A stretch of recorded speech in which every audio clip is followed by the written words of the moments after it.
Thank you, sir. Just a minute.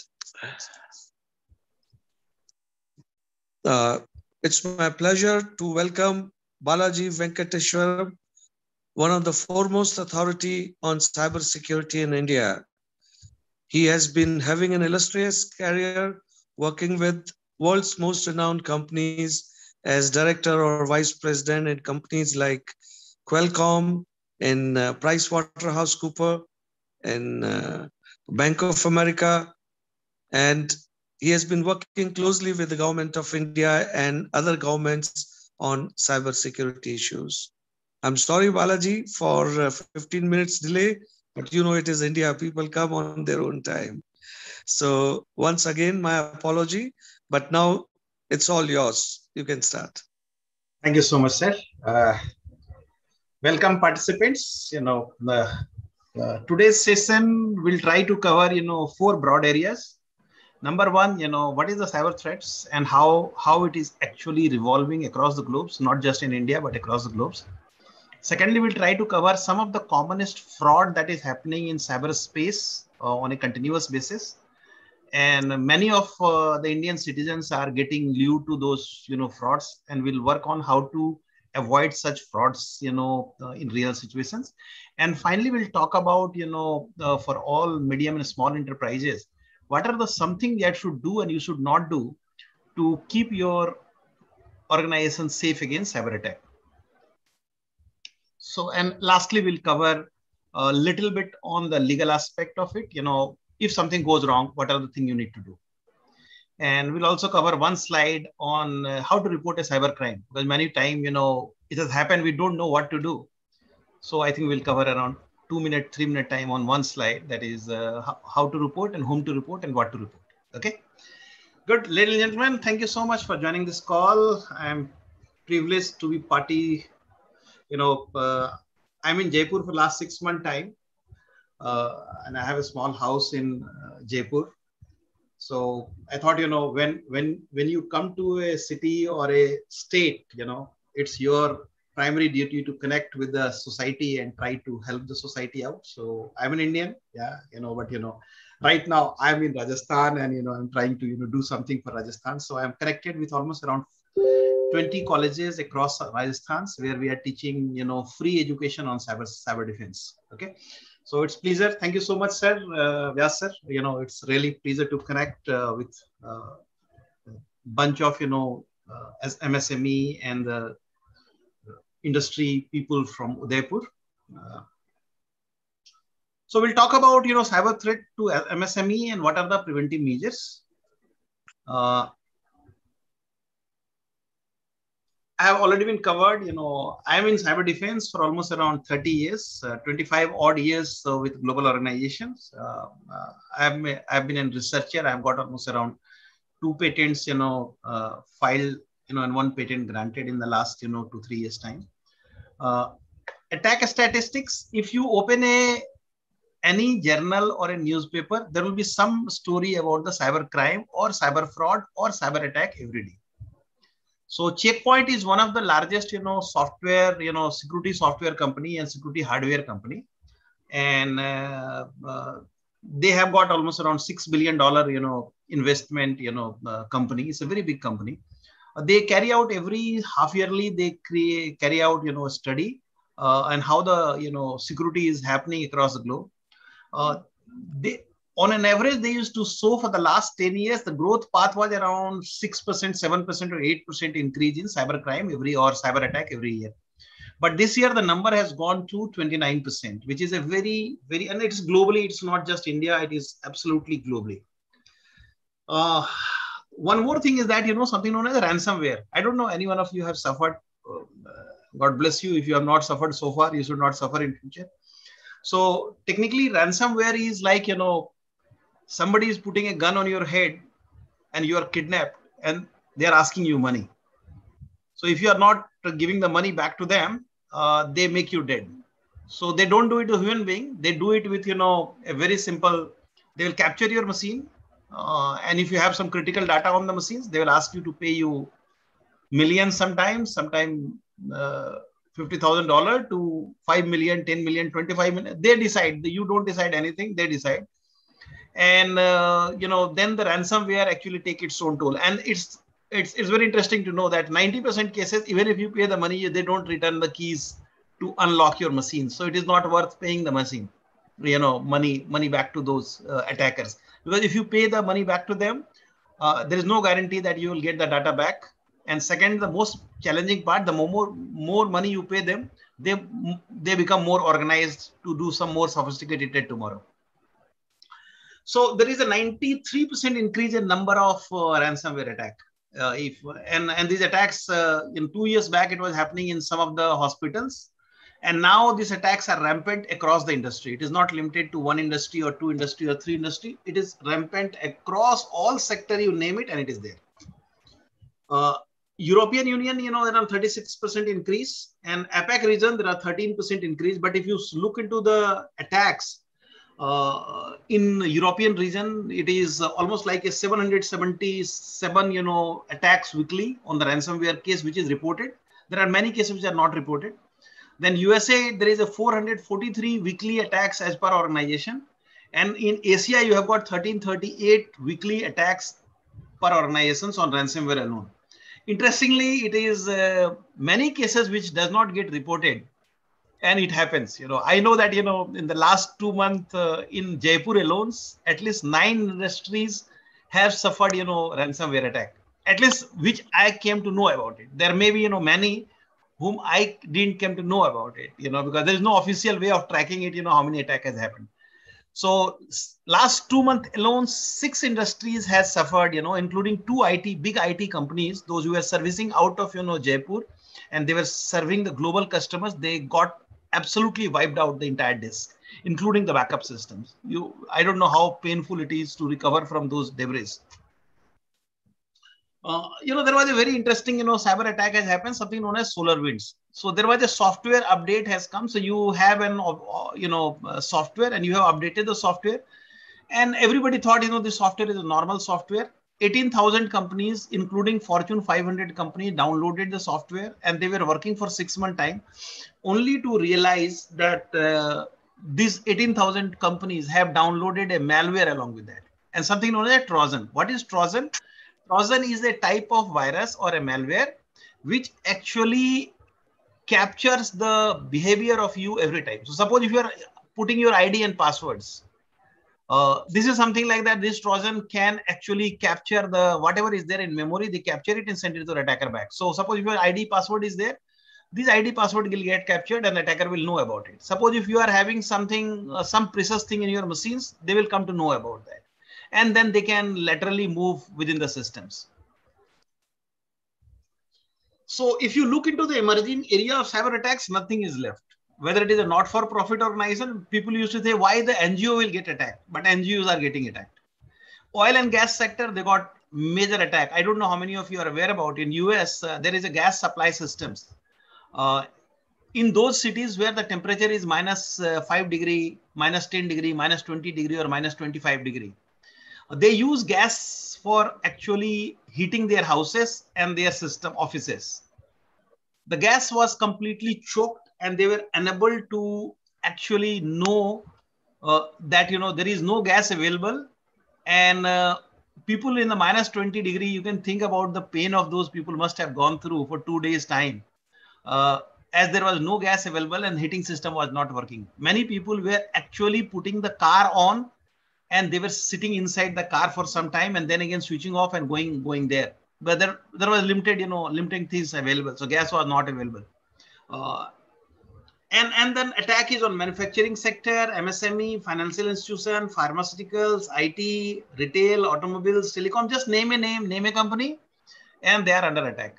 So there is, no one is safe, even including the individuals. I know many of my acquaintance, they were under attack of ransomware, and they had all the family photographs, videos of their marriage 30 years back. Some marriage happened, they had kept it there, and they could not recover. They lost everything.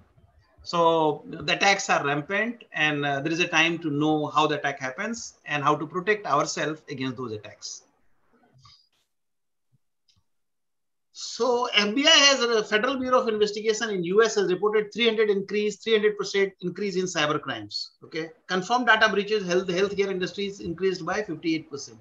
These are all numbers, and this is a puzzle. This is the cyber world conundrum. Is a puzzle, and how to solve the puzzles we'll discuss little later part of this, discussions. So cyber is a jungle, okay, and the predator is the cyber attacker. So when you go to the jungle, the lions, the snakes, the big snakes, the eagles, they are all predators. Okay, they target the some other living entity for their livelihood. Here in the cyber jungle, the attackers are the predators, and they will do everything possible to dupe you, to cheat you, to get you in, attack you, get the money out of it, get the data out of it, and sell it in the bad markets, and then keep on increasing their, capabilities around that. So, frankly speaking, if you have a laptop or a mobile phone, or if you have a data on it, just are you the next target? Nobody can predict today. Maybe 10 minutes back, when you go back to your system, you'll find that your system has already been locked. And we definitely need to take some precautionary measures, some preventive measures to make it happen. And this session is all focused about that. If you look into the cyber crime, in US, this is the reported data from the US. In India, unfortunately, data is not available. But IC3 is another entity. In India, we have got IC4, very similar to that, but data is not available at this point of time. Almost $241 million, of reported fraud has happened for individuals. It is not the corporate fraud. I'm talking about individual frauds. $241 million. Okay. It's almost like, 4,000, 5,000, $1 billion or more than $1 billion available. And total number of complaint file is almost around 2 million complaint has been filed. And total losses is almost around $13.3 billion. In Indian currency, if you say 7,000 crore is $1 billion, so it's almost like 100,000 crore. It's a very big in number and very discerning, and it is going up every day. There's not a single day when this is coming down. And more people are being targeted. Individuals are being targeted for fraud. I was dealing with a case 2 days back. One lady, she was in hospital, and it's relevant to this discussion, so I'm sharing you the story. She's an acquaintance. She was a professor of computer science in one of the colleges, connected with me. She has gone to Lucknow, from a small city for some specific treatment of her daughter's skin disease. She was in hospital. She gets a call. And in the call, somebody says that, your mobile phone is going to be, closed now because there is some issue with your SIM cards. And, this is for your information. And the person can disconnect the call. She got worried. She didn't know. By the time she got, acquainted with that, realized that it can get closed, another call comes and say that I'm calling from Airtel. And, your machine is having some issues and it will get closed in next 3 to 4 hours time. If you want to do it, you have to follow certain process. And she followed certain process and she lost 1,50,000 rupees in 5-minute time. Within 10 minutes, she gets the SMS back that 40,000 purchases have happened on Reliance Digital. And SMS has come from a State Bank of India that this 40,000 each 4 times has been withdrawn.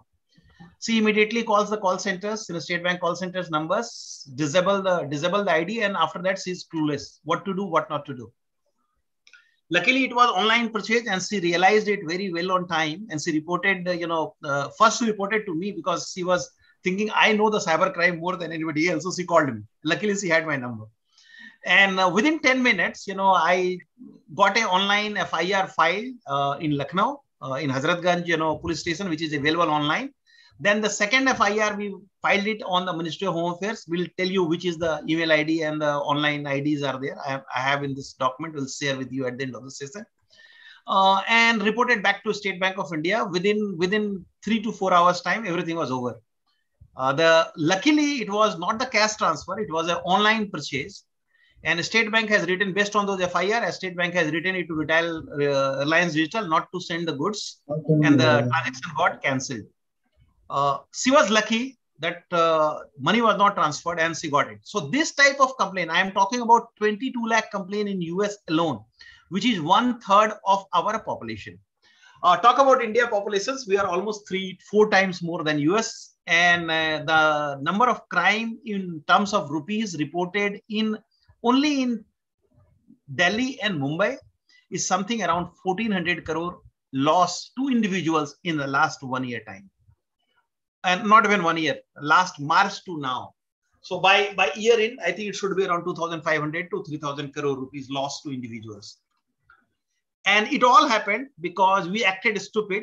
We were in panic, and the scammer took the advantage of that, and they defrauded it. And we'll talk about, how the methodologies are there and how we do that. Okay. So we'll talk about little bit, about financial fraud by cyber predators and what are the safeguards. I think all of you must have been shared a small documents, with 30-40 stories around that. But I thought, it will be apt if I tell you the story, because by reading sometime you not understand. So I'll spend half an hour time with that. Mr. Vyas, how much time I have got this for this session? Accordingly, I will structure the session. 1.5 to 2 hours. Oh, as long as your audiences are happy, it's okay. Yeah, no. They won't leave, because I know that I'm going to safeguard the money for them and their companies, so they will not leave. Right. No, 2 hours is a good time. I think we'll cover before that, and we'll have some question answer session as well. Wonderful. So first thing is, is a phishing link. It's a very simple thing. Phishing link is like that, you get a WhatsApp SMS and you get a link, and in that link, there will be a nice message that there is a lottery, or there is this link will give you 50% discount.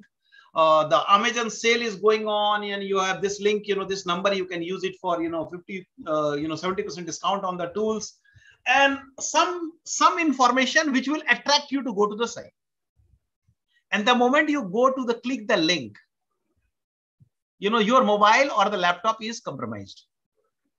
Now think about a situation. You have a mobile phone, you are doing Paytm transactions, and you are sending money to somebody. You are using your ID and password. If the mobile is compromised, ID password is already with the attacker. The third thing is the OTP. It is coming also on the same mobile phone. If they have ID and password, and also they have got, your mobile phone access to get the OTP back to them and delete the OTP in your system, what will happen? They'll do the fraud. They will have the OTP. They will delete the OTP, so you'll never come to know about it, that OTP has ever come to you. And they will also delete the transaction history from your SMS message. Then you are finished. So when you are clicking any link, please be careful, even if it has been sent by your own friends. Even if it has been sent by your own wife, be careful. Otherwise, these links, she might have forwarded just by ignorance, and you have clicked the link and your machine gets compromised. So when you are clicking a link, be sure, see the URLs. URL is like, sbi.co.in is the URL for State Bank of India. You should know this is sbi.co.in, and don't click the link. Go to sbi.co.in and follow the link path if it is there. Clicking a link can be as deadly as, killing your system's, health altogether and handing it over to the attackers in a no-minute time. It is just a 1 minute game. Many times they will send you the link that, your son, the mobile phone has been found to us. If you want to, recover the, things, click in the link and give me your address. And, within 10 minutes, we'll deliver it back to your home. Now you, out of fear that my son's mobile has lost, you'll go and click the link and, find that, their machine is compromised. Mobile was never there with them. And once they have access to the mobile, they can do everything what you do. So what is the preventive steps? One should not click unknown links and should delete the SMS email immediately to avoid accessing in that future. Care should be taken to verify the website details, especially where it requires entering financial credentials. Be careful. when some links are there where you have to put your, your ID, passwords and account numbers and other details, please don't do that. If there is a transaction need to be done, go to the original website with the first name sbi.co.in or reliance.in or unitedbankofindia.com. Go to the site and then do the transaction. Don't look for URLs. Next one is the vSync calls. So when a story I was talking about a Lucknow hospital, a professor in computer science, the fraud style was that it was a vSync call. vSync call is something that, it is like a phishing. It is a mischievous calls, but they take the situation, they create a panic and they say that something will go wrong. And based on that, they will create so much of panic that you will give everything what you have. So imposters call or approach customers through telephone call, social media, or as banker, company executive, insurance agent, government official. It can be anybody. It can be even the police officers. And if they ask you to give a lot of information, including secure credentials, few details such as name, date of birth, and to gain certificate confidence, please don't do that. vSync calls are deadliest call.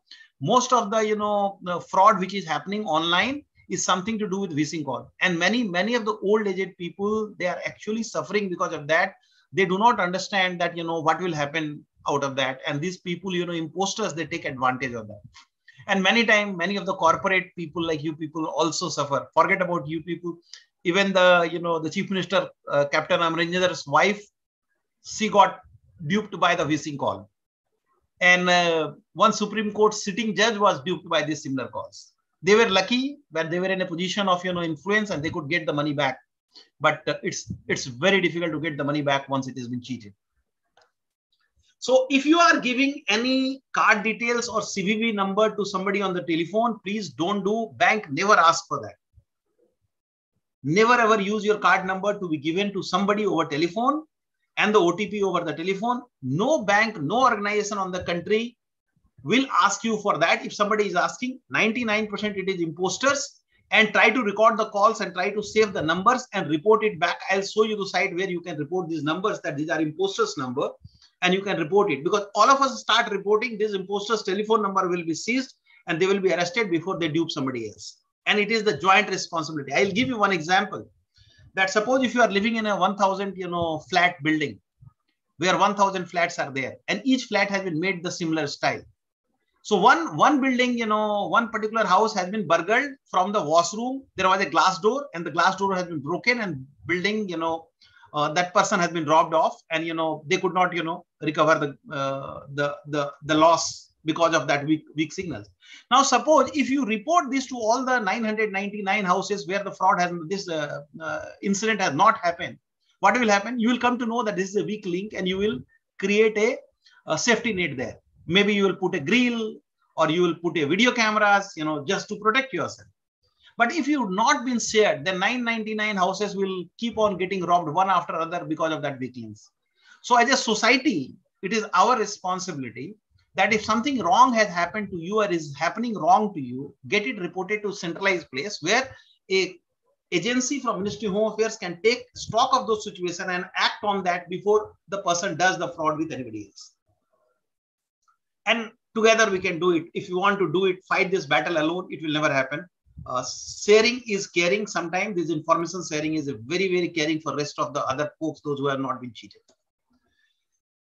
So there is something known as online selling platforms. And suppose, the Dasara time is coming, Durga Puja is coming, Amazon will go for a big sale, and you will get a Amazon link, amazon.com / some sale and / something else. Okay.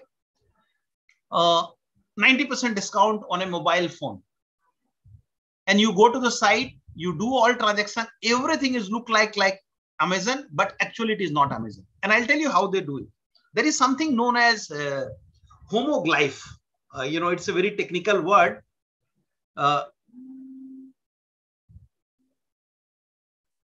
It's a technical word, but what happens, when you type C or when you type L, there are a lot of samples are there. In Russian, if the L is typed, it will have one hash on top of that actually.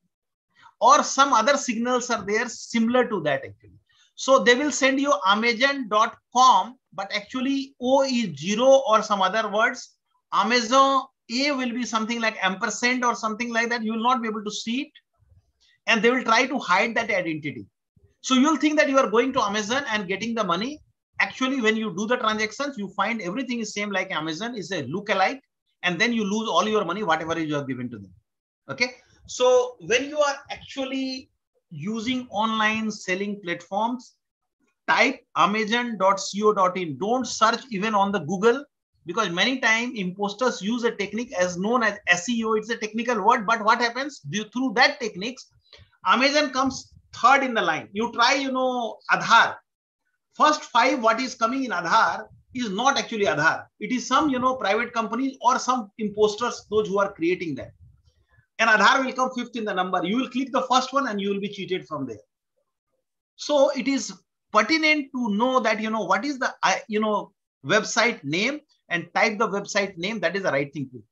Another thing is that sometimes they ask you to download an application on your mobile phone.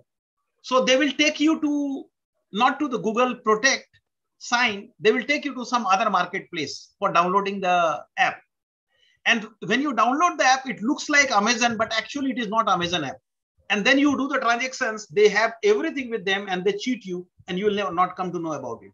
So even downloading an application is a risky effort. Please don't do that. When you are downloading, if you are having Android phone, go to Google app, okay? And from there only you download. It is a Google Play is the place from where you have to download. You don't have to play from the marketplace of China market, where hundreds of, bad sites are there. And the cheaters are actually cheat you by downloading an application. You will find is a look application, and you will end up, losing money from you. So when you are doing this type of, attacks handling, one should be careful while making financial transaction on online products. Be careful on that. And the second thing is that, always remember to receive money. There is no need to enter PIN and password anywhere. If you have to receive money from somebody, you don't have to put your PIN and password. Somebody says that, I'm sending you money, give me your OTP number, and suddenly your money will go to them. If somebody is asking you to pay the money, ask them to pay the money to you in Google Pay. They don't require OTP from you for that purpose. Third is, if UPI or any other app ask you to enter PIN to complete transaction, please don't do that. It means you will be end up sending money instead of receiving it. Are you all with me? I know it is a complex subject, but when you receive the money, you don't put the PIN number. That is the key to it. When you send the money, then only you put the PIN numbers and OTPs. So remember that when you are putting OTPs, means you are actually sending the money, and you will have to remind it every time when you are making the transaction, because online imposters, they ask you to give the OTP. Actually, you lose the money rather than you gain the money.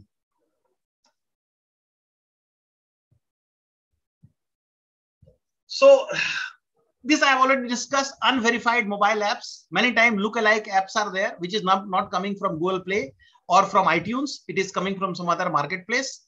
And that time, these cases becomes very bad, and then you lose the money. So never download application from unverified, unknown sources.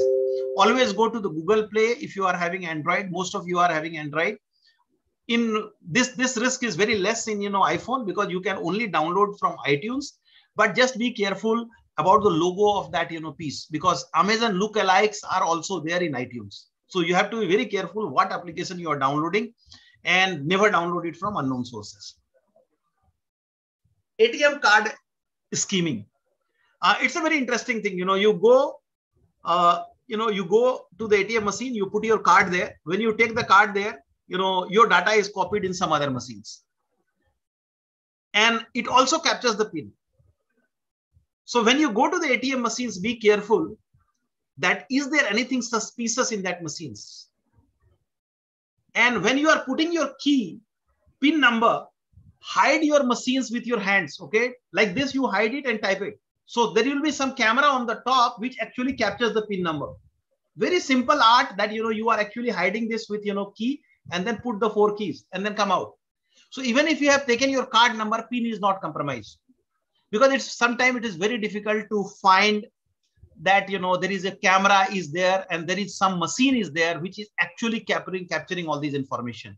And there may be camera sitting outside, you know, also sometime to capture the keypads. So when you are doing the keypad keying in, put your hands there, put your password like this, and then, you know, you are safeguarded yourself against possible scheming.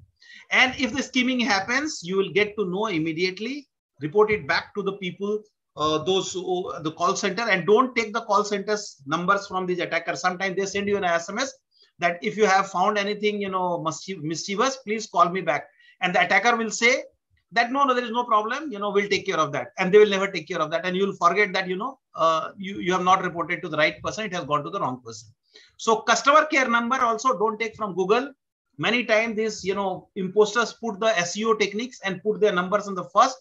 Go to the original site. Suppose if you are banking with Paytm, go to the Paytm site, take the telephone number. They don't have any telephone number. You can only send the message. Okay.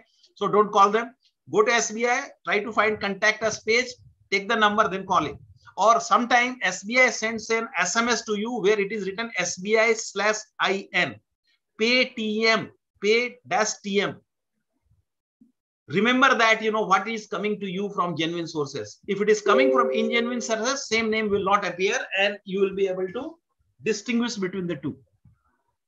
So to prevent, verify to ensure there is no extra device attached to your card insertion slot. Many times, you know, you will be able to try to push it and then you will find there is something mischievous things are there. If you can't, cover the keypad with your hand is the best technique, and do not intervene in presence of any other person. If somebody is standing there, ask them to get out of the room. It is your right to do that.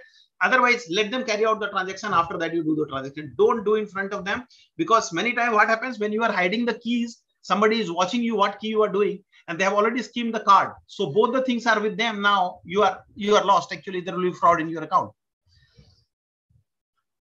I'm going very fast because there are a lot of things are there, you know, but the key concept, you know, we'll try to, you know, sort it out at the end of, we'll repeat it again. Okay.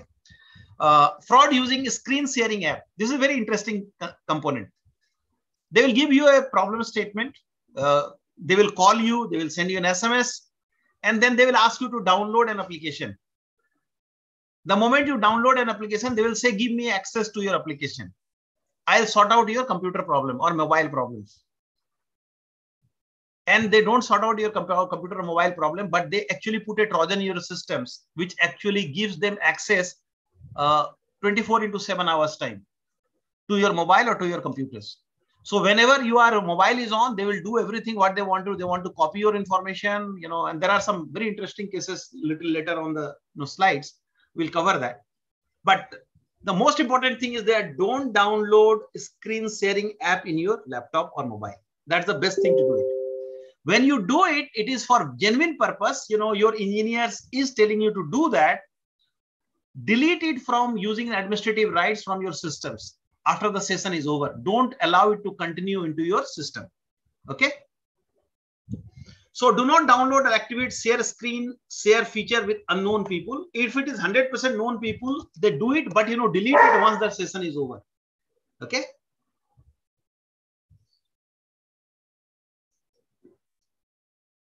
SIM swap or SIM cloning. You know, there is the new fraud has started around 9 months back. There are two types of SIM now. Earlier there used to be SIM card, you know, small size, you know, different 3 types of card used to be there. We used to insert inside the mobile phone. Now there is something known as software-based SIM card. So software-based SIM card, you don't require a SIM card. You can activate it online, you know, with the help of the, you know, internet service provider. And this is the reason why the fraud has started happening. So what happens, you know, the ISP requires certain details and they enable the SIM card in your machines. Attacker, what it does, they get some details, they create a panic for you. And then once, you know, they create the panic, they ask you for this, some of the 2-3 details. Once you give the details to them, your mobile will become deactivated and their mobile will become up. Once the mobile is with them, they have already captured some information about your date of birth, this, that, and other things. And then they will start doing the transactions against your accounts. And then by the time you realize they have already done the fraud and they have disabled the SIM cards because all the data they have with them, and they disable the SIM cards and they have forgot, then they will vanish. So if you receive any, QR code or OTP to be given to somebody unknown, please don't do that. Never share credential pertaining to the SIM card to anybody. If, trust me, I had the issue with that, and I went there in person to Jio as well as to the Airtel company whose SIM card I use, and I did it in person. I don't do it, through a transactions over the telephone, because I don't know which number I'm calling. Because when you take it from the Google, the first 5 or 10 email, search engines will have the attacker's number. You don't know whether they will look like Airtel, they will spelling also will be Airtel, but instead of Airtel, there will be one, A1RTEL. It will look like, it is Airtel, and you will click it and you are lost.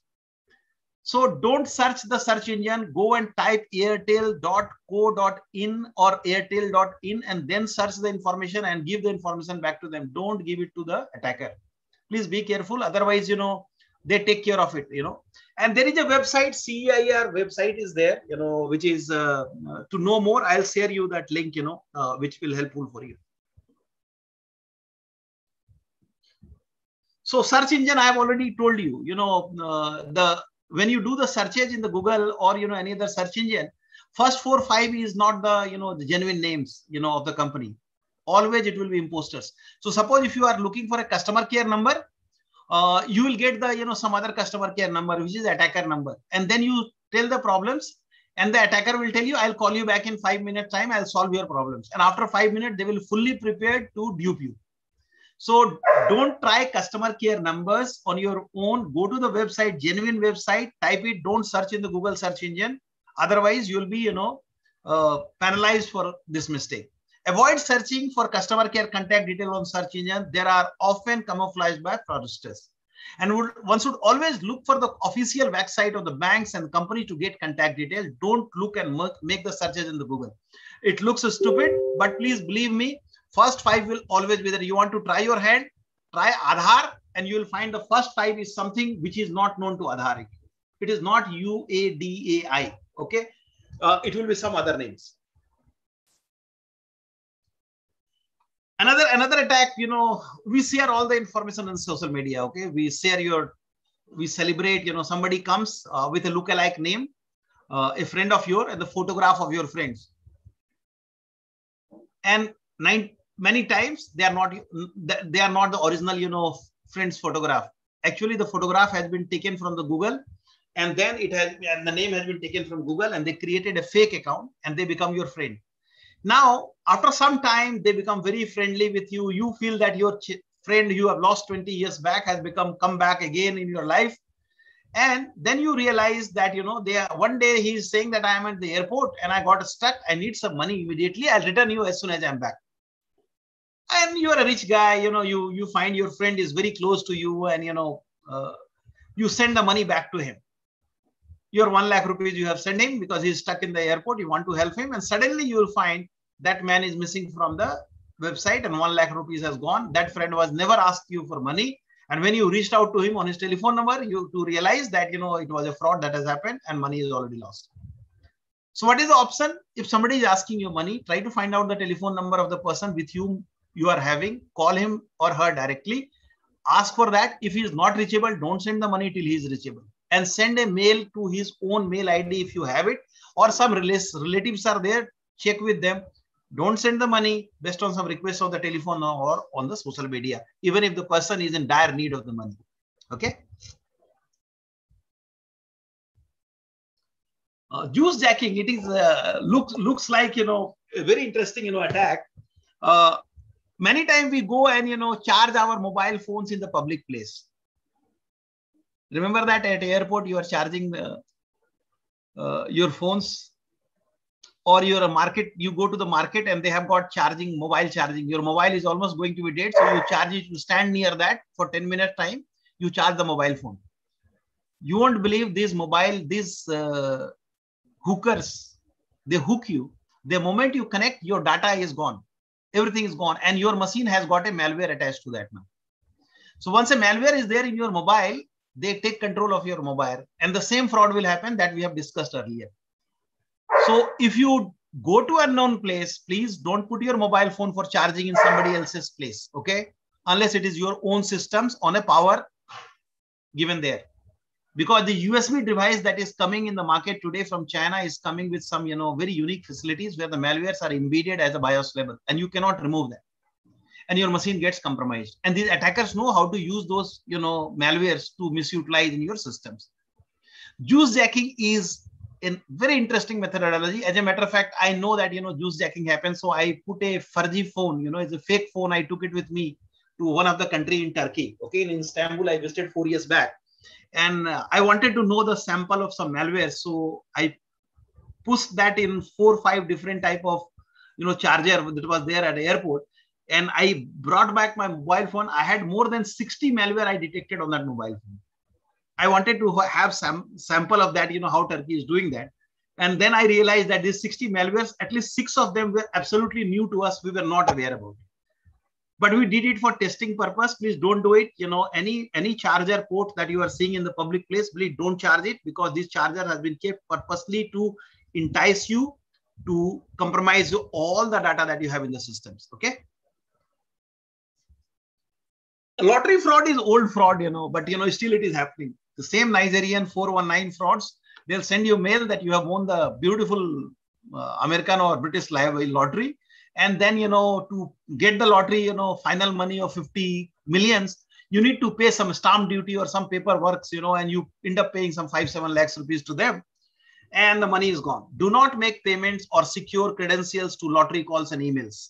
Always doubt when you come across such unavailable lottery offers. Nothing comes free. Please bear with us. If you are thinking you will make the shortcut money and make millions, possibly you will lose millions. Please don't do that. Any lottery things are coming to you just like that. Please believe that it is all stupid things and it never comes. Still, people lose money even today. Even after 15 years of these attack techniques, people are still losing money because of the what's the right word for that? Just for Hindi mein usko lalach kehte hain. Lalach ke karan se the people become so crazy about that and they lose money. Phishing links we have already discussed. Online job frauds. This very interesting thing comes to your mobile phone from unknown IDs. An SMS comes, then you want to earn 1 lakh rupees per month, in free time of 2 hours, 3 hours time. Many time our employees, our relatives, our children's, they become party to that, and then they lose, a lot of money. And interesting thing that we forget, if somebody wants to give you a job, they will never ask you for money. If you are going to work in TCS, why TCS will ask you for money? They want people with the right skills. If you have the right skills, they don't need money to hire you there. Okay. So always remember that a genuine company offering job will never ask for money, and do not make payment or unknown job portals. Online portals, please don't make any portals, things. And same thing, if you, there is something very interesting thing is happening in the market, and many of the entrepreneurs I am seeing, they are burning their fingers. Very similar type of, online, lotteries. And they say that, you play some games, dice games or something like that. And you keep on putting the money and the dice never comes to you. And you keep losing money. I know that, in Nasik, I worked with a police case where more than 30 people have lost to the tune of around 20 crore rupees. And all those people were agriculturists. They have sold the land. They had big money with them. They wanted to make more money. And in turn, they lost all the money. And all the dice games are fraud. Please don't play around that. Actually, no, nothing. It's better to be like entrepreneur, like you people. Do hard work and earn the money rather than making, fake money and losing the money out of this lotteries and games. Fake advertisements, they will come with a beautiful advertisement, and this will be actually fake advertisement. And many times, they will try to say that, the loans are available, immediately with no notice. We can engage you for the loans, and this is the NB National, some non-banking financial companies, and will provide you the loans at a very low rate, 2% rate will provide you for 1 year time, and then they will, entice you, and then they will dupe you money. They, instead of getting the loan from them, they'll charge you some processing charges, this, that, and sir, you'll have to give the checks, blank check, all these things, and they will go and encash the checks. Be careful when you are giving money to anybody for loans or for any purpose. you need to be 5 times careful. NBFC banker will never ask for advance before the processing of loan applications. That's the thumb rule.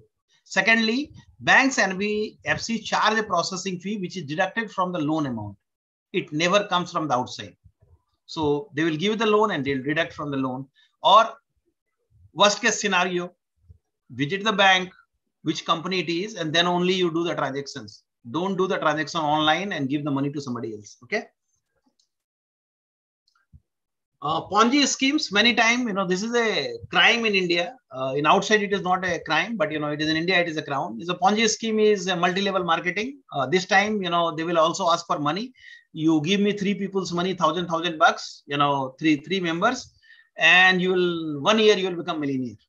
And then you start taking the money. And actually, the person who is doing this entire MLM, actually, he's taking all the money. You don't get anything. So acceptance of money under the money circulation and multi-level marketing pyramid structure is cognizable offense under the Price, Cheat and Money Circulation Banning Act 1978. Members of public coming across such offers should immediately lodge a complaint with the state police. Business email compromise. This is, I'm sure that, some of you must have heard about it. It's not the first time you are hearing from it. So very interesting attack method. You get a mail from a partner with whom you work, and it is coming from genuine exact mail ID. Suppose you are partnering with an American company, malcolm@sk.in or .com. The mail will come exactly from the same place. It is not coming from any new place. Because his mobile or the laptop has been compromised. So attacker has seen everything. They know that you are supposed to send some money, 20 lakhs rupees to him. So he'll send you a mail. And this time he'll say that we were transacting on this email ID, account number. This transaction, you do it in this account number. That's it. Very small change will be there. Everything will be there. Invoice will be there. Everything will be there. Purchase order, everything will be intact. All documentation will be there. It will come to your mail. Only account number got changed. The moment account number gets changed from the previous one or a new transaction you are carrying out, please, when you are making the payment, call them through alternate channel from the mobile and not from the mail. Below the mail, there will be a telephone number. If you call them, they'll say, this is a perfect number, please send me. And then you are lost the money. I know that, more than 30-40 cases I have handled with more than 30-40 lakh, 50 lakhs rupees of frauds. And trust me, not a single case got solved, except one case where the Nigerian was actually sitting in India. He got arrested. He is currently in a small cellular jail in Jharkhand. Okay, that got solved because, that gentleman was in India only, and he was using Indian machines, and we actually decoded the entire things that where he has done all these frauds. And then we found the account number also of the person, and then we arrested both of them. So it's very interesting, business email compromise. If you are making payment even to the known customer on an unknown email, account number, please check with them over telephone. That is one. Second thing is that sometimes it will come like a look-alike mail. You may not be able to make out, and you end up making the payment and you make a mistakes. Both situations are there. Third situation of business email compromise is very interesting. You are the CEO of the company and you have got a finance officer in your organization. Now the finance officer gets a mail from the CEO mail account that, look, I have to book a ticket. I got stuck here. I'm not accessible. My telephone is lost. Please make the payment so that, and book these tickets for me and send it on this mail ID in a friend's mail ID. Now you have booked, 10 lakhs rupees tickets or some purchases in US. You have done it through online because your boss has told you. You cannot ignore that. He's a big guy. He's the CEO of the company. He's the owner of the company. And then only to realize after 2 days that money has gone somewhere else. He has never called you or he has never sent you a message and his mobile was compromised. It's a very business email compromise is a very simple thing and it requires a complex solutions. And, we'll discuss a little bit about that, how to avoid it. But one line of precautions here is very important. They do the spoofing of mail ID. You will have to find out, how is the spoofing happens. Just read it here, okay? John Kelly examplecompany.com versus John Kelly at examplecompany.com. Looks everything same. But these two are different actually. You can't make out any difference, okay? The reason is, very small mistake is there. You will not be able to see that mistake. So if you are using, different type of keyboards, the Chinese keyboards, the Arabic keyboards, in the same machines, you make a small change of C to something else with a dash and you are over. So be careful when you are sending money. Check with, alternate channels before sending the money. Otherwise, the spammers, the spoof emails look alike, you will make the mistakes. Send spear phishing emails, sometimes, they send it from the trusted mailbox that your boss has sent it. And actually he has never sent it. And you didn't dare to call him over telephone because he might be busy in something. And then you end up making the payment. So please, when you are making unusual payments to some other unusual account, which has never happened, as a finance officer or, person who is making the payment, you must remember that. And it is good time to check with alternate channel. And sometimes they use malwares to compromise your mobile phones and send a mails to you, which has been sent by them and they delete it also. And actually it has come from your CEO. Really it has come from CEO, but actually he has not sent. So how do you track that sort of scam? It's a very complex scam. The best thing, always before making the payment, check with alternate calls. Maybe telephone numbers, maybe some other channel, maybe from other machines.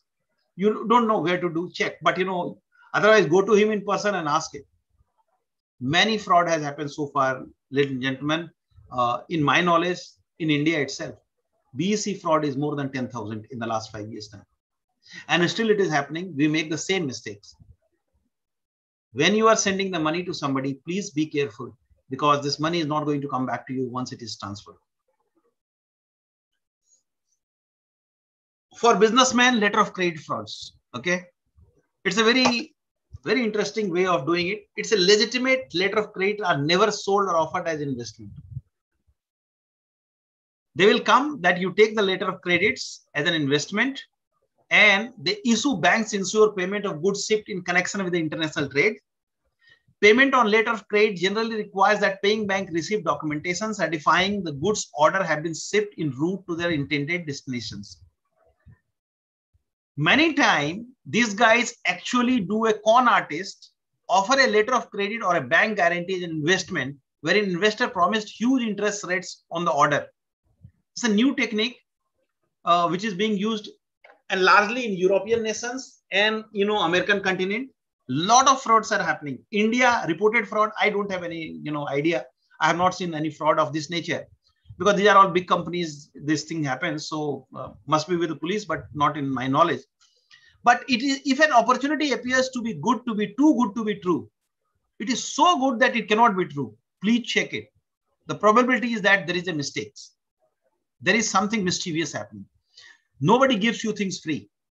If somebody is giving you things free and tripling or 4 times doing the increase in your investment, potentially this is a fraud. And even if it is absolutely looking genuine, check it through alternate means. Please don't put in the trap for that actually. Anything which is extraordinary high yields, you need to be very careful about it because nothing comes free. The bank will give you loan at 10% and somebody is paying you 30%. Be conscious that there is something terribly wrong. It will never happen. And there are a lot of frauds happening in this space, not just through the computer, but also outside the computer. Many times they say, a friend of yours, you give me 1 crore, there is something is happening. I'll give you 5 crore within, 3 months time and you give him 20 lakhs. He returns you 40 lakhs. You become very excited. Now you are giving 80 lakhs. He returns you 1 lakh, 1 crore, 60 lakhs rupees. And third time you give him 2 crore. He does not come back to you, you lose 4 crores. This is a very interesting scam, romance scam. I don't know how many times you get the SMS. I get SMS. I don't know. I'm, almost 15 to 20 days, one SMS will come. Are you free? And want to date with me? I'm a girl, 18 years of age. I am free. If you are free, I can talk to you. I get at least once in a month and I report it to the government entity that this is potentially a sex extortion or romance scam cases.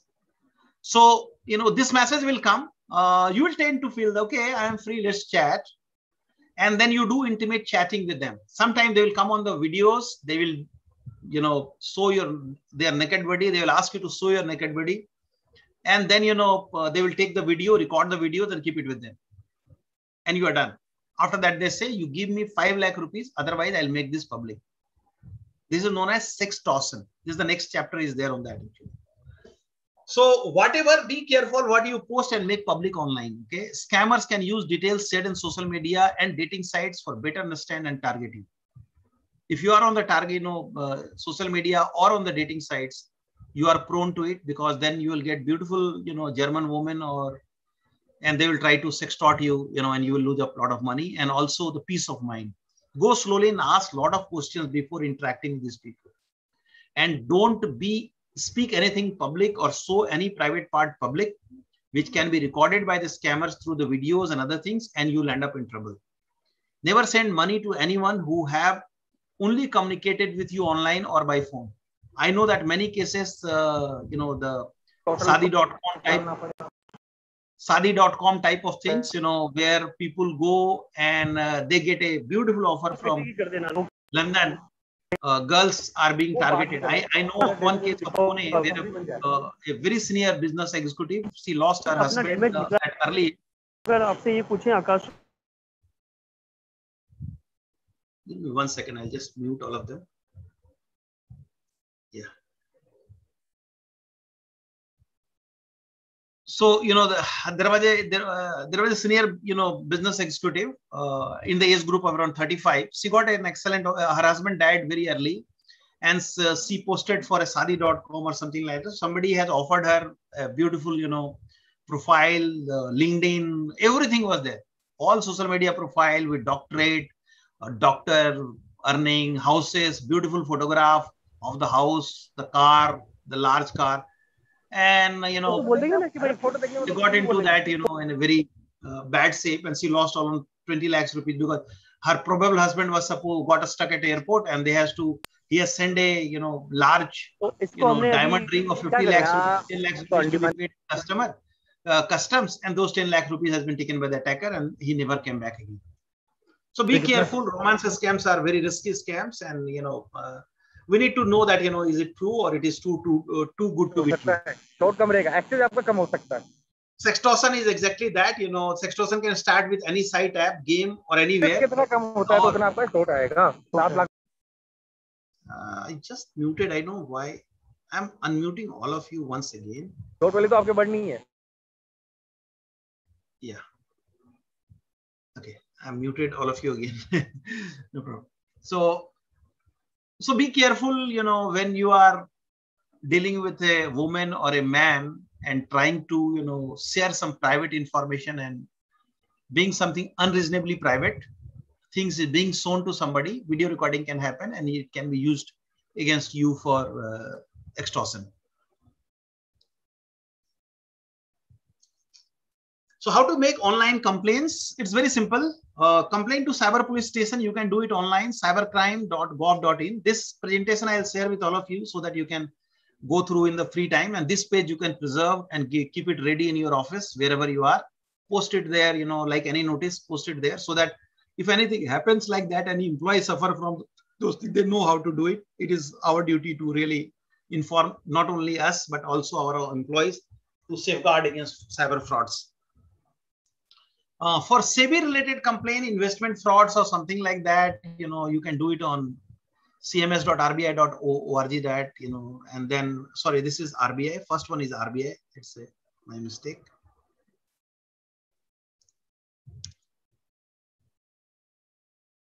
The second one is something related with investment. Please file a complaint with scores.gov.in. It is a SEBI's special complaint sites. And for insurance regulatory authority, it is igms.irda.gov.in. And National Housing Bank, there are a lot of fraud related to housing. So if you have any fraud related to housing, you can report it here. But overall, if you report the cybercrime.gov.in, this is one single site which is managed by Ministry of Home Affairs. A department name is IC4. The moment you report it, automatically ID will come to you, and you can download that FIR lost. And they take care to report it to the respective state for the investigation, and they also help you safeguard some of the interest. Suppose if any financial fraud has happened and if you report it, in a very no time, many times before the money is withdrawn, the government take actions and the banks take really punitive actions and stop the fund transfers.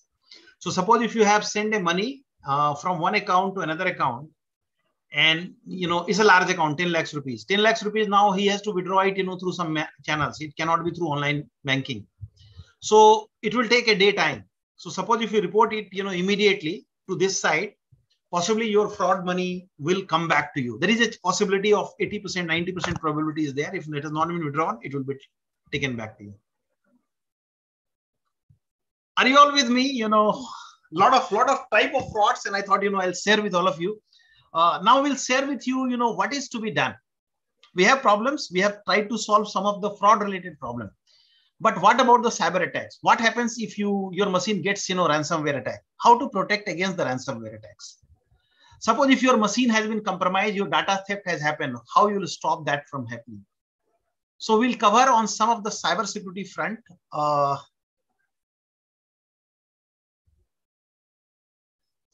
So, let's understand, what we should do.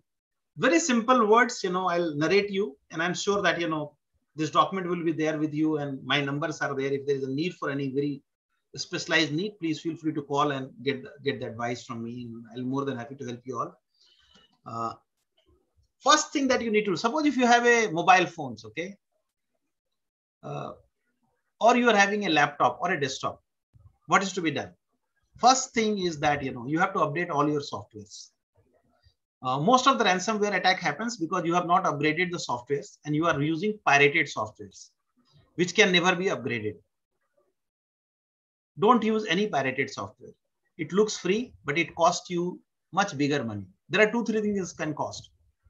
Microsoft can find it very easily that you are using, fictitious and fake softwares or jailbroken softwares, and they can come and file a suit against you. There is an organization known as BEC. They do exactly that. They do the license violation case and they can put you behind the bar, because license violation case doesn't look like license violation case. The jailbreaking looks like section 406, 419 and 420 under CRPC, which means you can be put behind the bar for misusing the licensing agreement and also doing the jailbreaking, because you will have to go and prove in the court that you have not jailbroken, you have purchased from somebody. Where you will go and do that? You will not be able to prove in the court of law and you will suffer. So first thing is that don't use any jailbroken apps in your mobile phones. Please don't do that, because if you do that, or laptop or your desktop or your server, use genuine license, treat that as a cost of your business and work with a total non-pirated version of any software. The second thing is that, every day there is some patches are coming.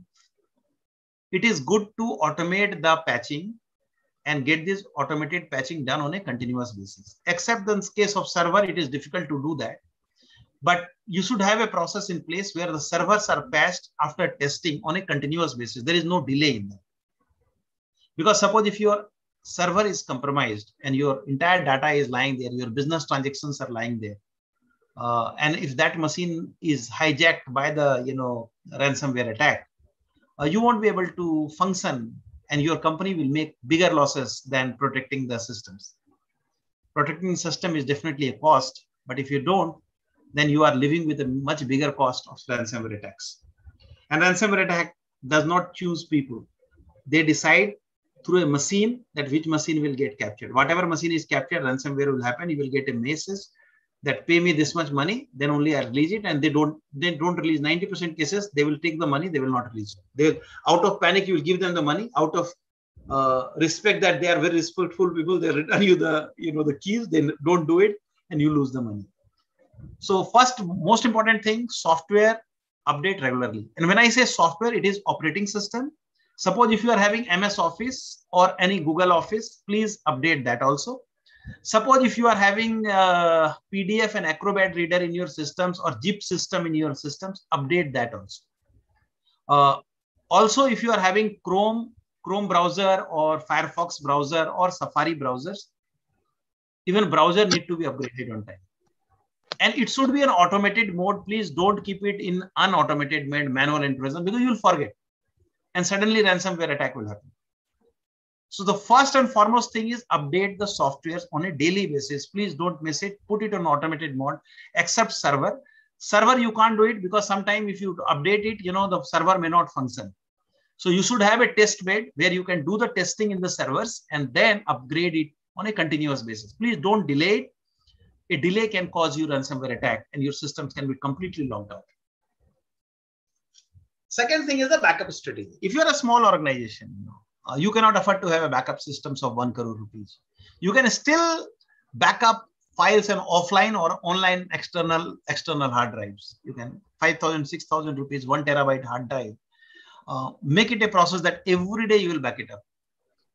Those who are managing those desktops and other things, which having critical information about the customer transactions are happening in the system, you should definitely have a backup system in place so that data can be recovered if there is a need for it. Or you can also back it up on the cloud, which will be easier for you. Backing up on the cloud is very much possible, and it is very easy to do that nowadays. Many of you might be having already in the cloud. You can have a backup on the cloud also. And don't forget even the paper files. You should have the backup files, and you should not put the paper files. If you are working only on the papers, even that backup is required, and you have to keep that secure if it is critical to your success.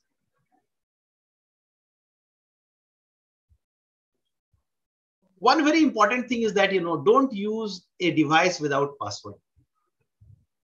And I don't know how many of you will remember, you have got 2 types of passwords for your desktops. Not for laptop, unfortunately, but for desktop, you have 2 types of passwords. One is the normal user password, which is known as local user ID. And second one is an administrative rights. Normally, we keep only 1 password, which is administrative rights. Please don't do that. You should have 2 passwords. Administrative rights should be used only for administering the operating systems and running the software. It is not used for users on a day-to-day basis. Because if your machine is having administrative rights, you go to the internet, if it downloads anything.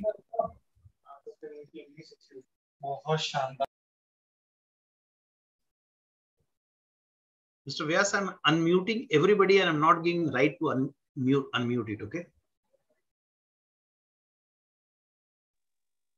Okay, so when you are doing, your transactions in your systems, please don't use administrative ID for that, because administrative IDs is used only for administering the systems. And you and I are the users. So use the local user ID. It's a very critical information I'm sharing with you. I may not have opportunity to interact with you in future.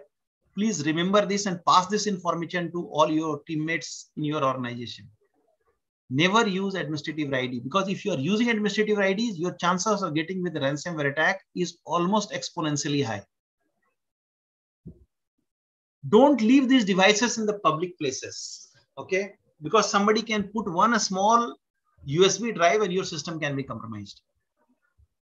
Or if the data theft, instead of that, if somebody can take away your laptops, what will happen? And we need to put protections against that. If the laptop is having your customer data, critical data, which is very critical for the success of your company, please don't leave that unattended. And even if you are leaving unattended, put a hardware-based encryption into it so that nobody can read your data. I'll talk a little later on that actually.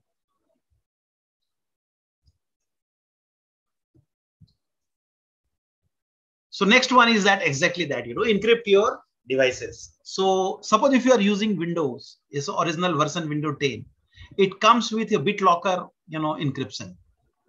Use BitLocker encryptions to encrypt your devices so that even if the data, laptop theft has happened, nobody can touch your data. If you want to, even if somebody has taken the data, they will not be able to unlock the data and see it because the encryption key is only with you in your systems. Okay. Removable drives, backup tapes, and cloud storage solutions. Please see that if it is contains sensational data or sensitive personal data or the bank's informations or the personally identifiable information like date of birth of clients or the customers, please ensure that the device or the cloud is encrypted at the maximum level, not only at software level, but also at the hardware level if it is possible. and treat the encryption cost as the cost of doing the good business. Otherwise, if it is encrypted device and not non-encrypted device, and if the device theft happens, you lose everything and you will be embarrassed. Your company will get embarrassed. Protect your files and devices. That is very important. Access to the company system should be through multi-factor authentication, or you can use even the two-factor authentications for Google validators or Microsoft validators. Nowadays, if you want to use two-factor authentication, when I say two-factor authentication, one factor is ID and password, and then it asks you for one more, information. And that information can come through the Google Authenticator or Microsoft Authenticator, and you can use that for doing the transactions. Access to the system, user ID and password can be compromised. It is very easy to compromise that. But suppose if you are having one more authentication method, like a Microsoft Authenticator or Google Authenticator, then getting that theft is very difficult to do that. So it will be good, if you are using multi-factor authentication in your company, if your data is very sensitive. And, these data are susceptible to the outsider risk as well as insider risk. Somebody, I don't know, any one of you have heard the story. The Paytm Bank, the chief executive officer's, secretary, she took over the data because it was not encrypted and took in the hard disk, and she started, her husband actually sold that data in the market. Later on, both of them got arrested. Luckily, the police acted very fast and, they arrested them. But, similar type insider threat is equally important for all of us, because you don't know who is a malicious in nature, who needs money more than it is needed, more than the salary. It's very difficult to know that. And many times there are some people are not malicious, but stupid, but has got the same level of damaging capabilities. In your house or in your office, if you are using a router, a broadband router, please secure your router. Okay. By default, we leave the router at the mercy of the attacker. So if you are using an old version of router, your attacker can compromise your routers and they can sniff all your data from router without letting you know about it.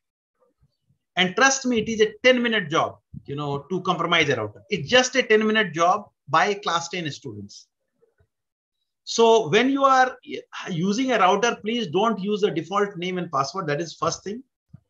Turn off the remote management of that system. Allow it, when I say remote management, it means somebody from internet can change the parameters. Don't allow that. There is a click box is there in the router where say local administration only. Remote administration should be unchecked. And always log out as administrator once router is set up is over. After that, use the normal user and passwords for accessing those routers. Looks very difficult. And one more thing, is not written here. You do the firmware upgrade of the router on a continuous basis.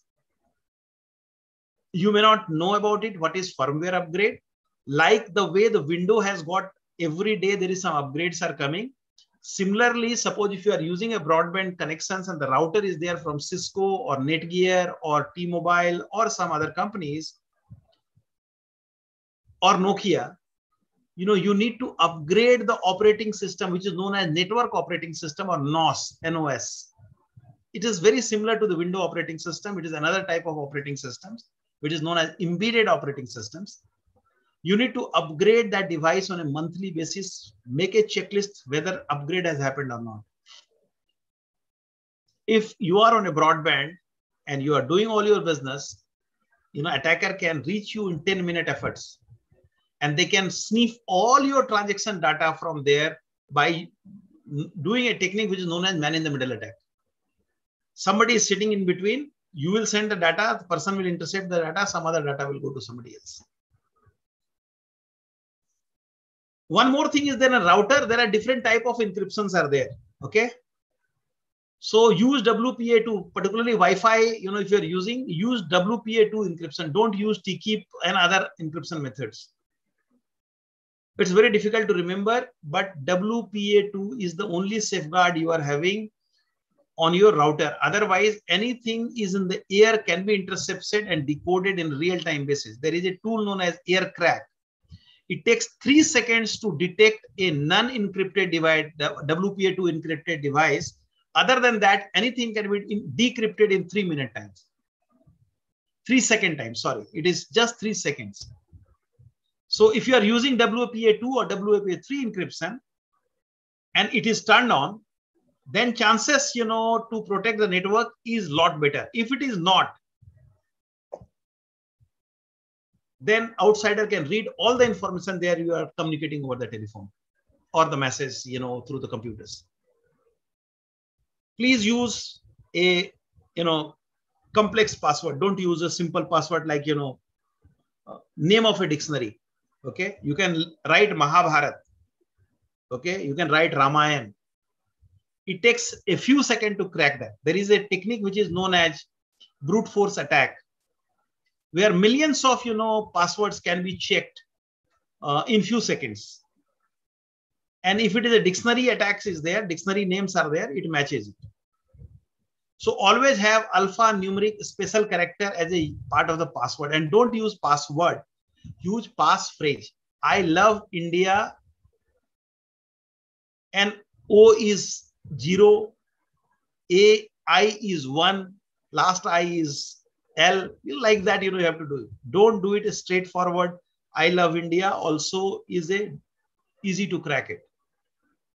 It's a combination of words, and the company, the brute force tools uses these combinations also.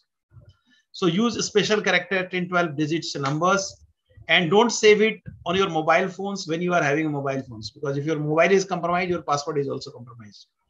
And don't keep it in a piece of paper and keep it in the desk, and your cleaner will come and take away that paper and your data is compromised. Okay. So always try to remember the passphrase, which you can remember very well, and don't keep it anywhere else. It should be with you. Okay. And if it is administrative passwords, keep it in a safe place, in a locker, in a dual custody, not in single custody, because then chances of, dual custody means collusion risk is low. If it is one person, he wants to commit mistakes or he is maliciously damaging, he will go and tick the passwords and misuse the passwords. If it is in double person's custody, where 2 people are there having the key of a safe, then possibly, misuse chances comes down significantly, because collusion risk is normally not there unless both of them are fraudulent and they want to do a fraud against you. The training that I am giving it to you, give it to all your, employees. Don't restrict it to yourself. Create a culture of security by implementing a regular schedule of employee trainings. Update employees as you find out about new risk and vulnerabilities, and employees do not attend, consider blocking their access to the network. If they don't know how to operate and they don't want to be trained, don't allow them to operate in your systems. They have to learn how to operate it correctly. Have a plan. If you have experienced any breach and you have to report to the customer or to the police, please do that. Don't hesitate, because, if the customer come to know from the internet that they have been breached, this will lead to a mistrust, and possibly, they will lose trust in your systems and your company, and you might lose business in days to come. And that is the purpose of the attacker. So please take them into confidence, report, breaches. If there is a loss of laptop, a stolen mobile phone, or misplaced flash drive due to lapses of physical security, they are less likely to result in data breach. If information of devices is protected, here is a few ways to do that. What are the things you can do? Require complex passwords on your laptops so that nobody can break into it.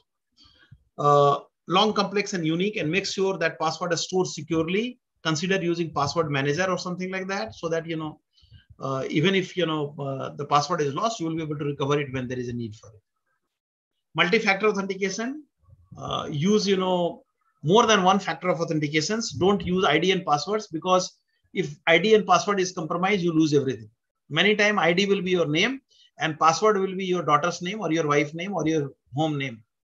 And I promise you, even if you do your daughter's name and the date of birth, all these data are available in social media, and they do the brute force using that.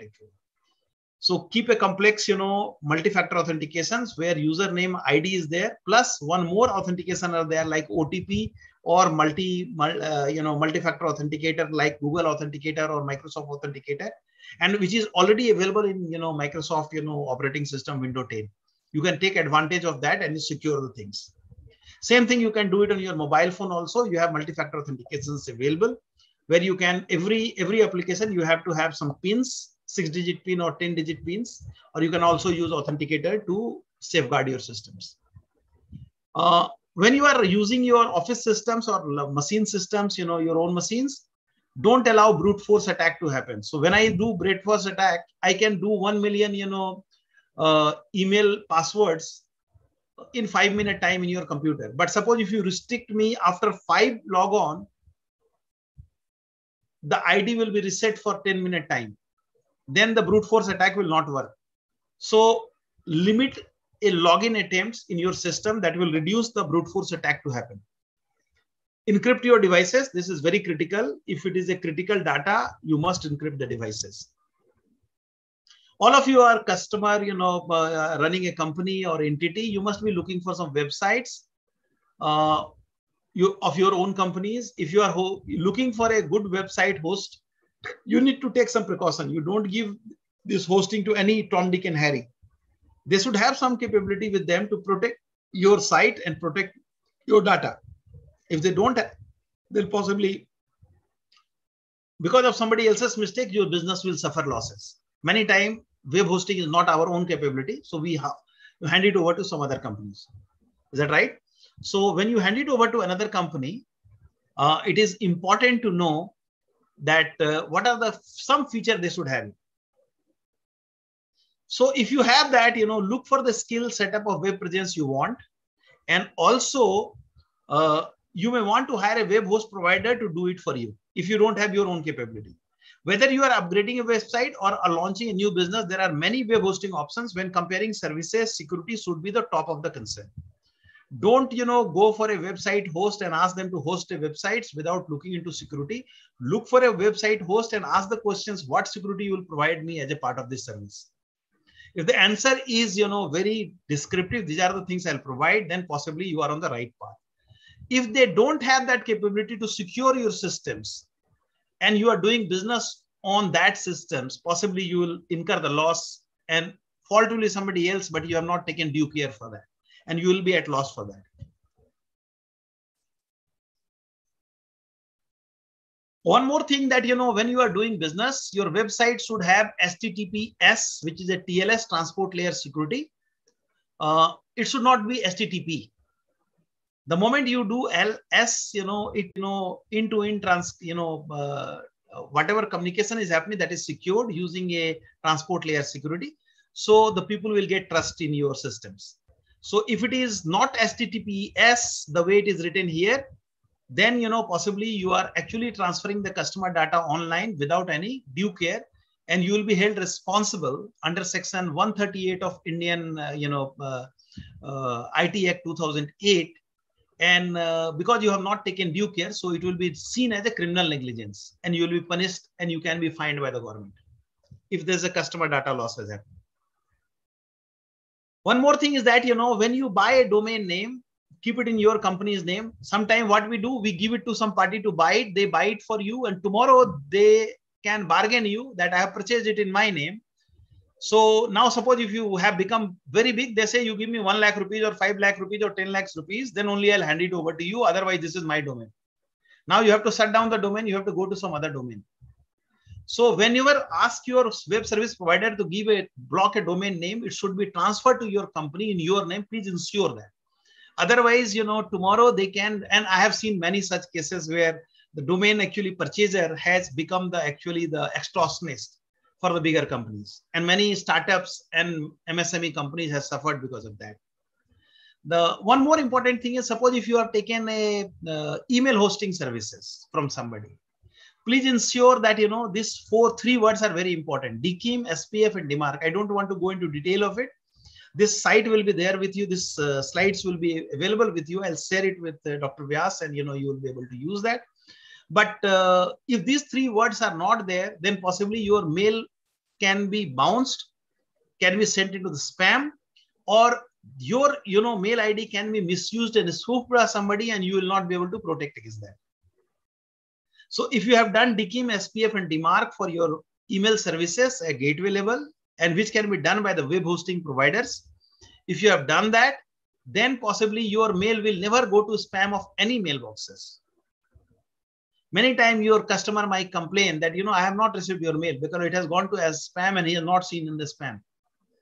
You want to avoid that, use this DKIM, SPF, and DMARC services, which is a critical for your, the emails genuinity, and spoofing of Gmail cannot happen if you have these services enabled for that. So when you are taking the hosting services, please ensure that they have the capability and they understand DKIM, SPF, and DMARC capabilities very well, and they configure it for your email services. I think, some of the challenge that I have seen, I thought, I'll just recapture it for you. Basic security postures like, software upgrades are not happening on time. That is leading to ransomware attack and some other cyber attacks.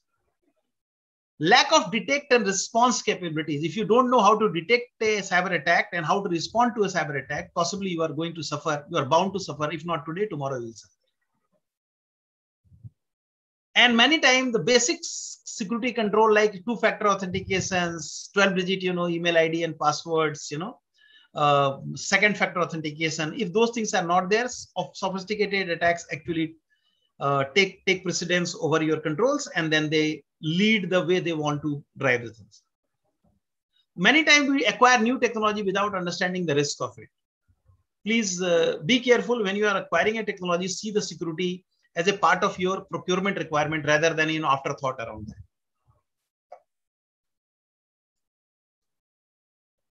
There are a lot of things to share, but I think I'll stop it here because it will be good to hear from you, and any one of you at any point of time you need any support from me, will be more than happy to provide you the real-time efforts to make you successful. Dr. Vyas, over to you. And any questions, I'm around, happy to answer any one of your questions.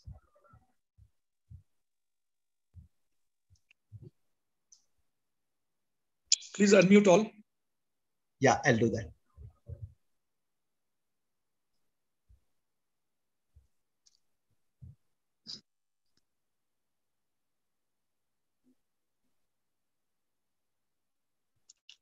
Any question, guys?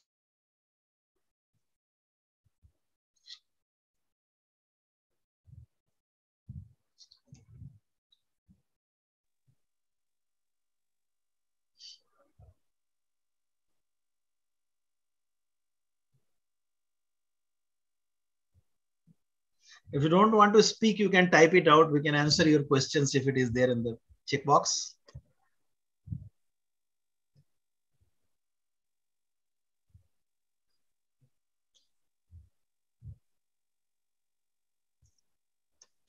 Balaji, for UCCI, we are planning to have a 5-session cybersecurity workshop sometime next month or so. Oh, wonderful. There are questions, I think, for you, if you can read them. Yeah.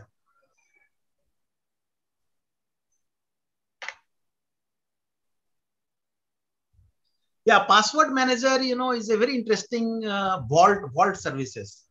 So suppose if you are having a lot of passwords with you and you want to put it in one vault, and that vault password, you must, keep it safely.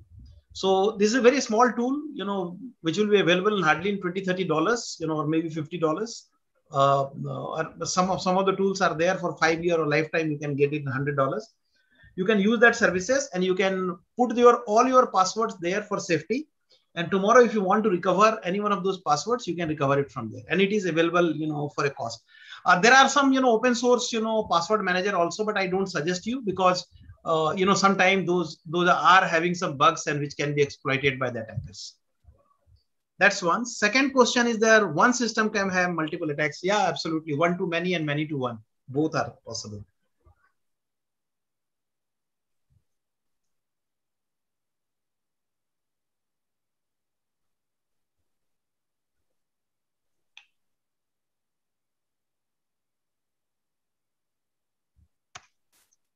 Ladies and gentlemen, if you have any questions, please feel free to open your mic and speak, or else you can type it out. Even if you have questions later on, kindly send it on UCI WhatsApp group. I'll share it with Balaji Sure, for his sure. answer. If you don't have questions today, tomorrow you come, so we'll say. Absolutely. Everyone has to absorb what you have talked about. They would think over, and maybe they'll have more questions. Sure, sure. Anytime, no problem. So, sir, I'll share you, this presentation. Feel free to share it to anybody within the organization, and let everybody get benefited out of this. I would like to share with all the participants that Balaji is an evangelist now, spreading knowledge on cybersecurity free of cost to anyone and everyone in India. I think there is a question for you, Balaji. Yeah.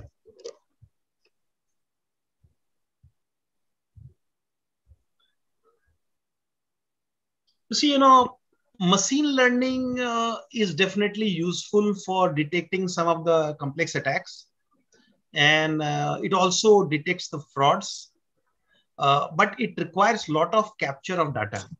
Okay. With singular data, possibly in a small entity, you may not find the real machine learning capability. But if you are a large organization and you have got millions of data sets, you have a terabyte of information available, multiple logs available, possibly you'll be able to analyze those data and find it out. But in security operations, if you are having a large scale, data centers and you want to protect against that, if you have a own security operations centers, I think machine learning is the only solution left with you to solve some of the puzzle of, cyber predators.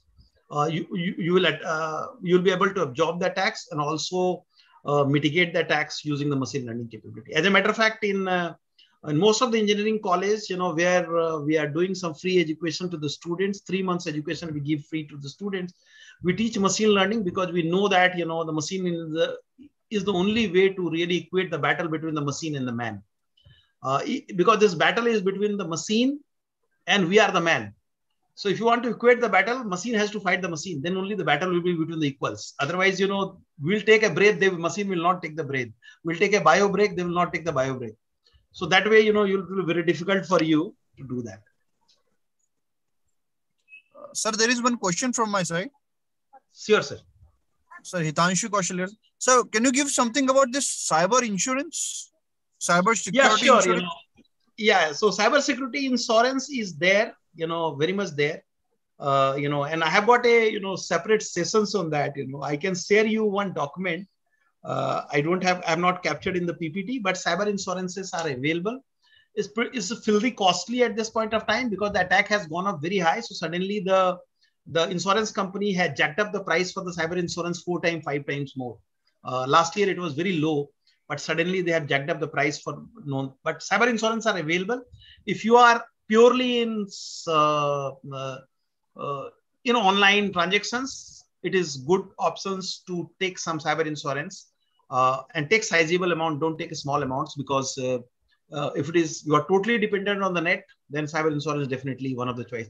But cyber insurance is like when you are dead, your next kith and kin will get the money. Don't do that. Don't do that. The cyber insurance alone is not going to help you. Please fix your security problems first and then go for cyber insurance. But suppose if you're weak, you are weak at posturing at security, the cyber insurance company will charge you 10 times more than the normal users. So there is something known as a report, which is known as BitSight report. It is online, bitsite.com, bitsigst.com. You can go and check here. If you're online company, listed company, they provide you a report. They charge you some $50 or $40, something like that. Based on that, the insurance premium is fixed. Suppose if your number in that 1000 of BitSight report, if it is less than 300, your premium calculation will be 5 to 10 times more than the people, those who are at the 700 marks. So insurance is definitely a good way to protect against, odd days. But security posturing change is a critical to your insurance also. Otherwise, your premium will be so high that you will not be able to pay. So instead of paying this premium, spend that money for briefing up the security postures. There was one more question. How do you rate investment sites? Any bad experience? Any specific sites, sir, which you are talking about, investment sites?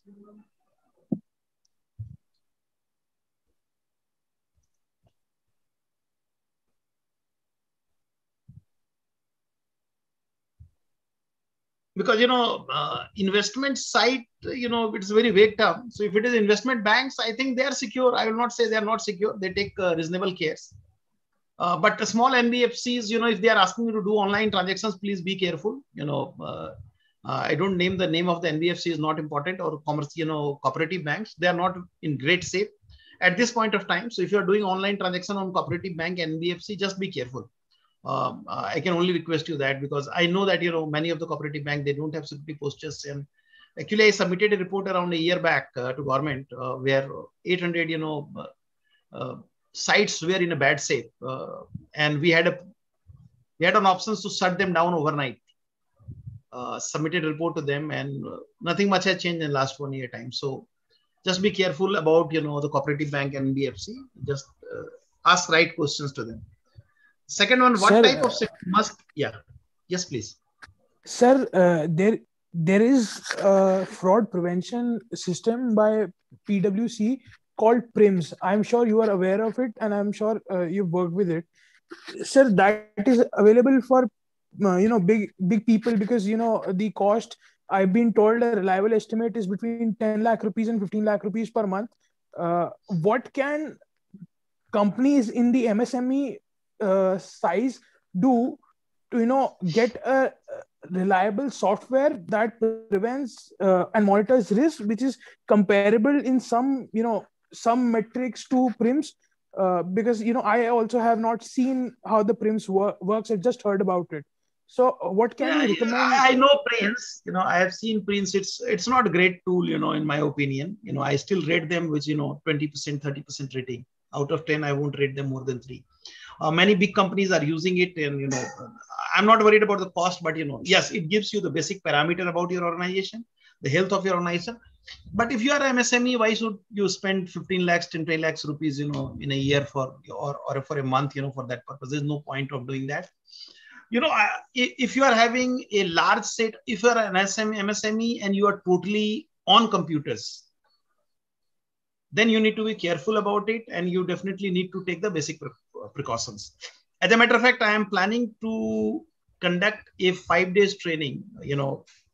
Mr. Vyas can give you more insight on that, where we'll teach the MSME how to protect line by line controls without spending money. You getting my point?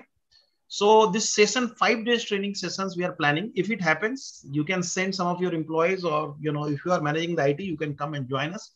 We'll tell you, how to manage it end to end without spending much of money. You'll be able to safeguard the money and also safeguard the systems.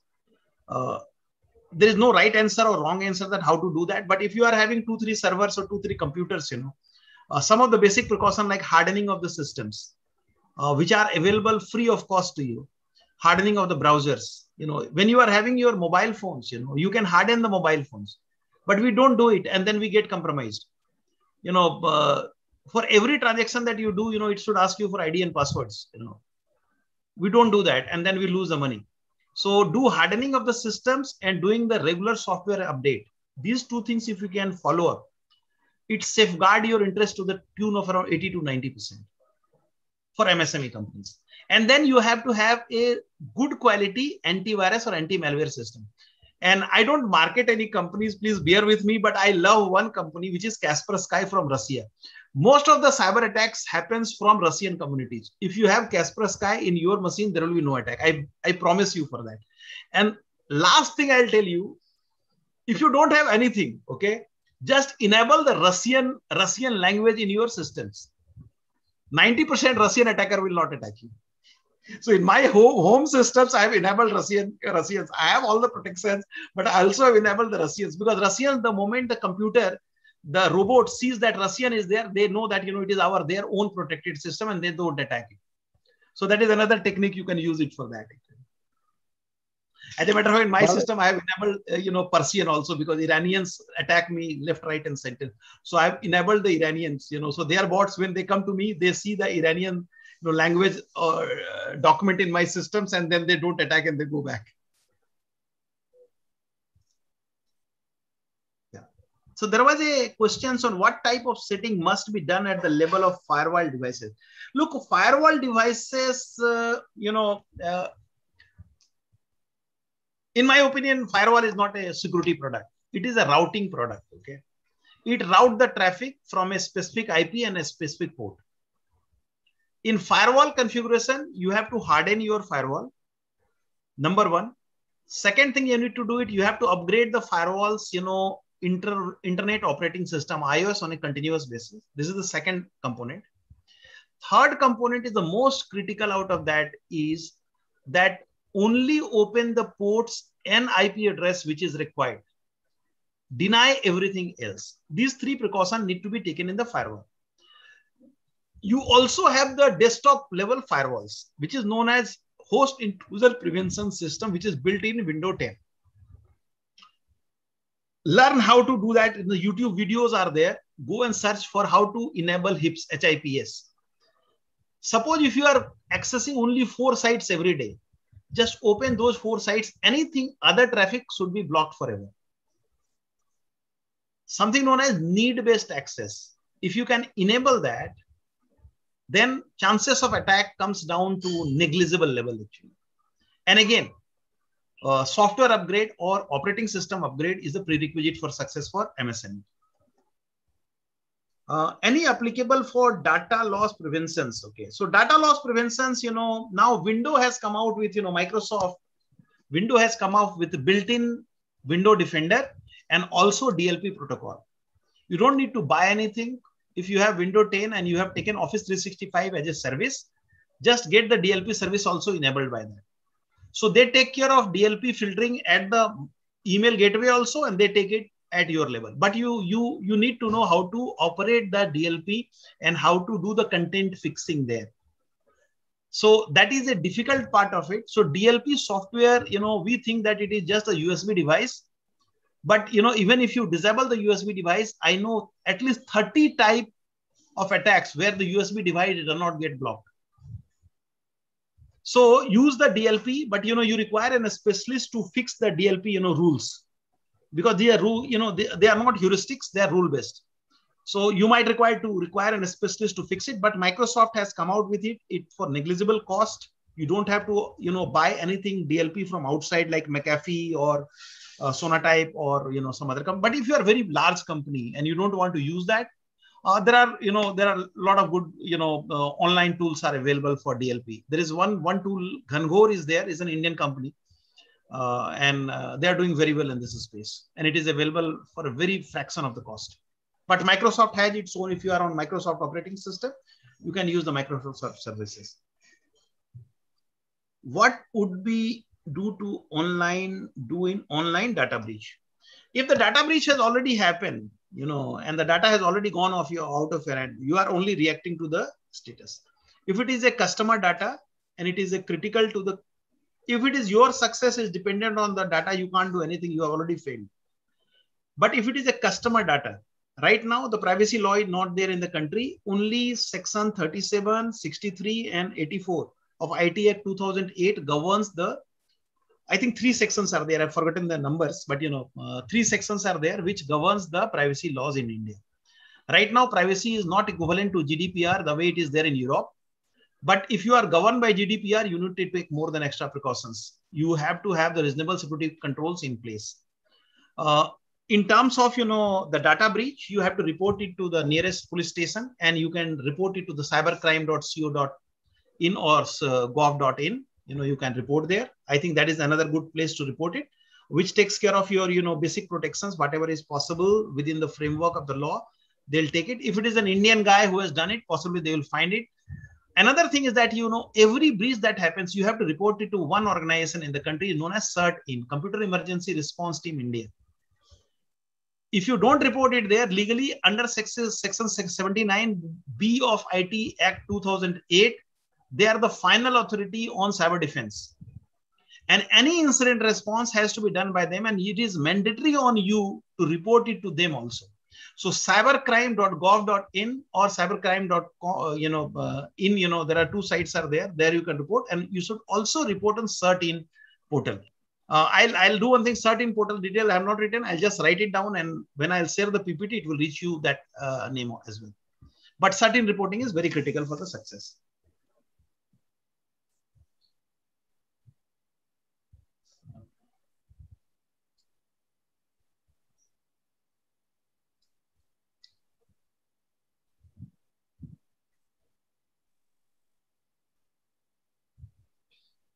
Any other question, ladies and gentlemen, or all gentlemen?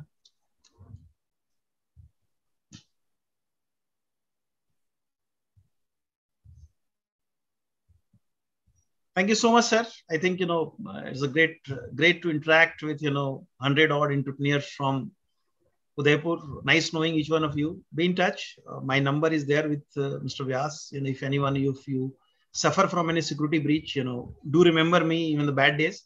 You can remember me in the good days also. If you want some help, to resolve some of your, pressing, security issues, do reach out to us. Yeah, I've shared the number, but I can share it here. If you can share on the screen also, it will be good so they can note it down. Yeah, no, it's there already. So let me do that.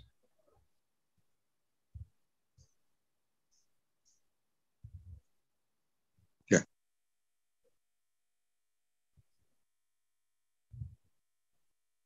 Back to the first screen.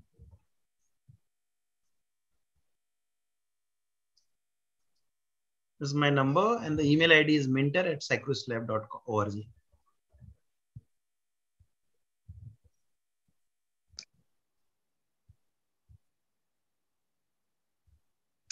Thank you, Balaji, for this great 2 hours. Jai Hind. Thank you very much with all the gratitude from Udaipur. Thank you very much. And we hope to, and Udaipur business people would like to see you more often on these webinars. Sure. Anytime. Love to interact. Thank you, participants. That's a closure of today's session. We'll share the details of next sessions we are going to have in future. Thank you all. Thank you for joining.